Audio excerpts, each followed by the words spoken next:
Mohon maaf, Ya, Kak Nurdin, ya. videonya tadi terputus-putus. Jadi teman-teman yang kepengen lihat utuh nih agak mungkin karena sinyalnya ya. Sinyal ya, Jadi karena itu mungkin berat bisa sekali. diberikan pada Kang Andri. Boleh, boleh. Nanti saya Itu nanti kirim. bisa diputar lagi gitu. Ya, kalau nanti saya kasih linknya di YouTube, mudah-mudahan ada, sudah dibagi. Tapi nanti kalau tidak saya akan kirim lagi lewat WA mungkin ya. Soalnya agak sekian ratus megabyte itu. Iya. Jadi mungkin ini teman-teman tadi sudah lihat ya, meskipun terputus. Jadi ada 3 seksi. Ini co-healing kita ngomong ya di alam.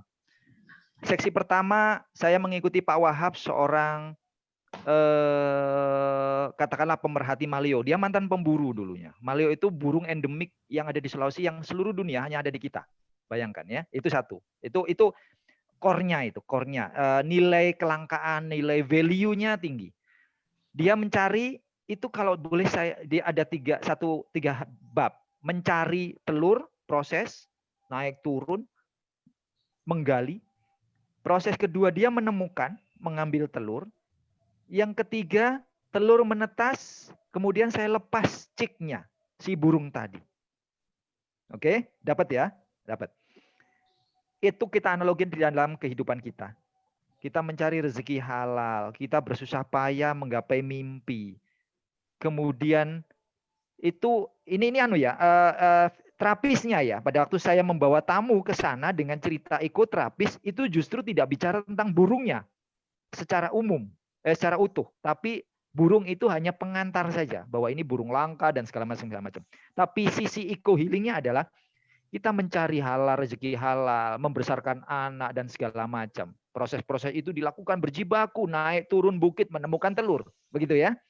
Telur didapat, kita besarkan anak dengan pendidikan, kita taruh di hatchery tadi ya, ada penangkaran begitu ya, kita besarkan, kita didik dan segala macam. Rezeki juga gitu. Kita kumpulkan demi sedikit, sedikit, sedikit. Tapi akhirnya burung itu harus dilepas. Ini analoginya bahwa kalau kita dapat rezeki harus disedekahkan tetap. Kalau kita punya anak, kita nggak mungkin bisa memiliki anak itu selamanya. Karena itu hanya titipan amanah Allah. Jadi tergantung tema atau materi yang dibawa oleh si pasien. Dia sakit apa ini? Misalnya saya lagi sedih karena suami saya begini, begini, begini. Itu saya melalui proses itu. Menganalogikan proses tadi mencari telur dan segala macam. Berjibaku, akhirnya kita harus melepas. Endingnya melepas burung tadi adalah setiap kodok dan kodarnya Allah berikan ke kita itu ujian. Kalau kita lawan seperti kertas ini. Kalau kita lawan, ini masalah. Kalau kita lawan, kita ingat-ingat terus, kita genggam erat ya, seperti ini. Nggak akan selesai permasalahan jika digenggam erat dengan seperti ini. Ya kita terima bahwa kertas ini adalah masalah, tapi kita harus lepaskan. Maka lepas pula kertas atau masalah ini. Jadi analogi-analogi itu, contoh-contoh di alam itulah yang kita sampaikan pada para pasien atau para peserta yang ikut terapis pada saat mereka melakukan trekking ke hutan dengan mengadopsi kearifan alam yang ada di sepanjang jalan di mana proses itu berlangsung. Ini contoh kecil saja dari sekian contoh yang banyak dan itu ternyata terbukti efektif didukung oleh fakta-fakta tadi, penelitian dan segala macam yang membuat itu tidak terbantahkan untuk melakukan proses eco healing. Sehingga kalimat eco healing, ekoterapi atau forest bathing itu yang di dalam payung besar ekoturism sebenarnya juga bagian dari kolaborasi antara beberapa dokter dan psikolog-psikolog untuk membuat ramuan-ramuan itu tergantung peserta. Tapi konsepnya adalah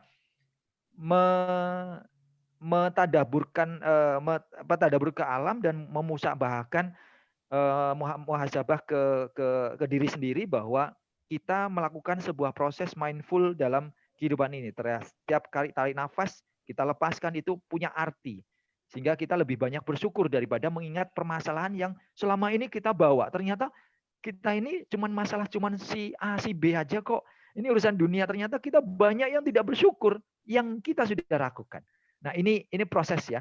Proses contoh-contoh real dari proses eco healing.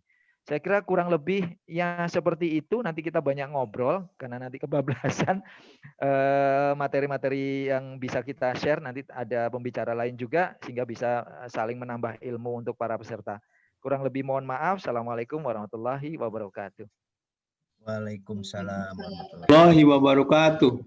Iya.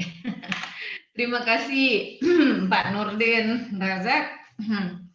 Kita semua sudah belajar di sini sekaligus dapat pencerahan ya batin.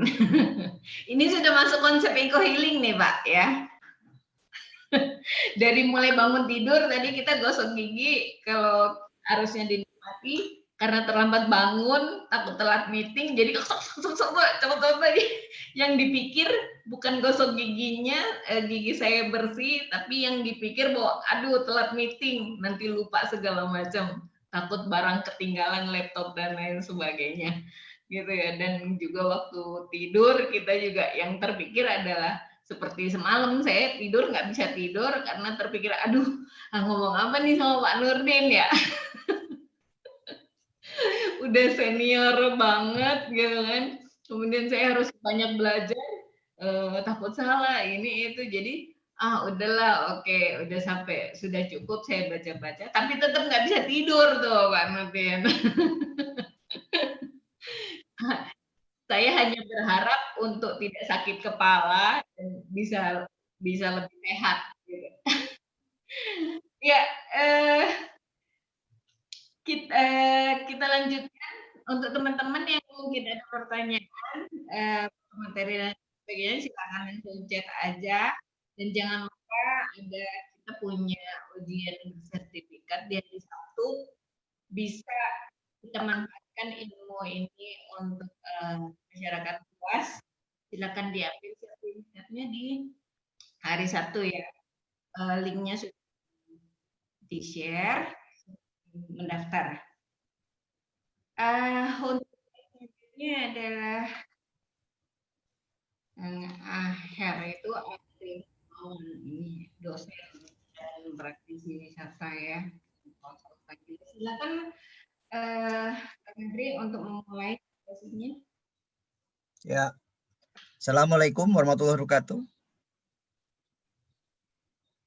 Wah, nggak ada yang jawab ya. Ditutup semua ya.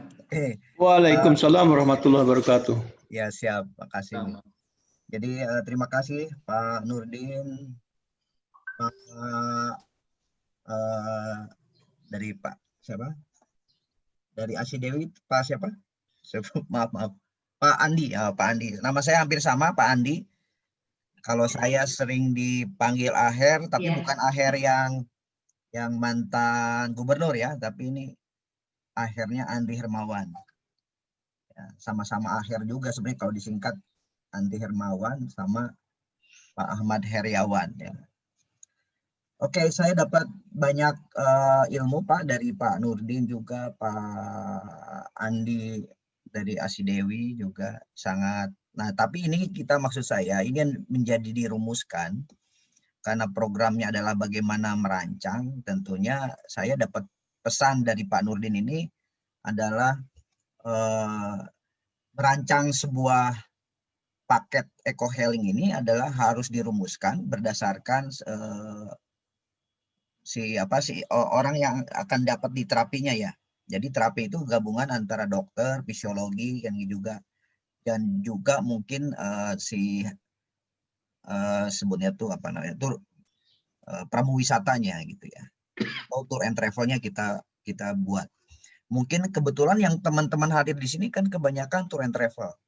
Nah ini kalau juga mendapatkan manfaatnya atau mendapatkan problem yang seperti ini, tentunya bisa kita buatkan paket yang memang khusus memang untuk eco healing. Kebetulan kemarin itu saya dapat kontak dari Malaysia juga, dia menanyakan, Pak, yang eco healing di Indonesia siapa, di daerah mana gitu ya, nanya-nanya mengenai desa mana dan sebagainya. Oke, siap, nanti kita komunikasikan. Saya pikir permintaannya juga mungkin cepat, lumayan juga banyak sebenarnya, cuman kita belum dapat inti poin dari eco healing itu apa sebenarnya. Ini saya udah dapat nih dari Pak Nurdin, ini menjadi ide dari teman-teman semua. Tapi untuk konteks saya pembicaraan sekarang ini, saya akan lebih banyak kembali ke konsep dasar di pariwisata, tapi nanti kita kombinasikan dengan eco-hailing yang dimaksud ya. Saya presentasi dulu pakai Celso ya, sebentar.